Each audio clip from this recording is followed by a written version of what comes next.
Praise the lord. ప్రభువైన యేసు క్రీస్తు నామములో ఈ ఉదయకాలమందు, ఈ విశ్రాంతి దినమందు మీ అందరికీ కూడా ప్రత్యేకమైన వందనాలు తెలియజేస్తూ ఉన్నాను. ఈ ఉదయకాలమందు ఓ చక్కని రాజుని మీ ముందుకు తీసుకురావాలని ఆశిస్తూ ఉన్నాను. అతని పేరే హిజ్కియా. యోధా రాజులలో ప్రఖ్యాతి నొందిన రాజు హిజ్కియా.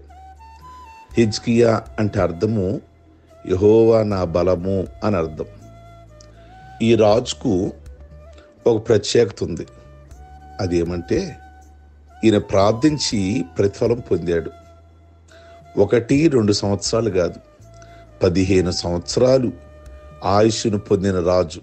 చాలా గొప్ప విషయం కదా. దైవజనులతో, ప్రవక్తలతో సన్నిహిత సంబంధం కలిగిన వాడు. అందుకే వారిని ప్రేమిస్తూ ఉండేవాడు. కనుక వారు కూడా ఈయన దగ్గరికి వస్తూ వెళుతూ ఉండేవారు. ఈయన గొప్ప ప్రార్థనాపరుడు. అయితే రాజుల్లో 2 రకాలు ఉండేవాళ్ళు. ప్రార్థించే రాజులున్నారు, ప్రార్థించని రాజులున్నారు. వారికున్న పనులు బట్టి కొందరు ప్రార్థన ఆలయము మానుకునేవాళ్ళు.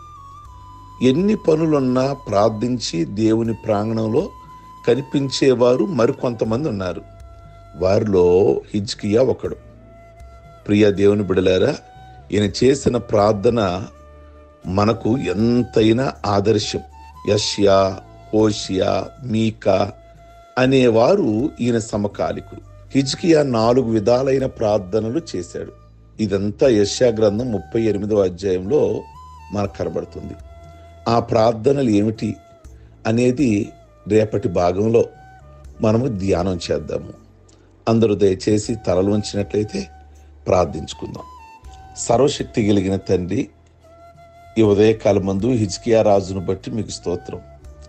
హిజ్కియా అంటే యెహోవా నా బలము అని అర్థం. మిమ్మల్ని ఎంతగానో ప్రేమించేవాడు ఆ రాజు.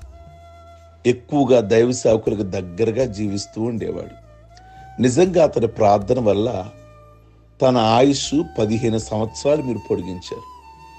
నిజంగా చాలా గొప్ప ప్రార్థన చేశాడు. నాయన, ఈ యొక్క ఉదయకాలమందు ఎవరైతే అనారోగ్యంలో ఉన్నారో, ఎవరైతే మరణ పడకల మీద ఉన్నారో, ఒక్కసారి హిజ్కియాకి ఆయుష్ పెంచిన విధంగా ఈ ఉదయకాలమందు మీరు జ్ఞాపకం చేసుకోండి. మరణం మీద అధికారం కలిగిన దేవుడివి, మీకు అసాధ్యమైనది ఏదీ లేదు ప్రభువా.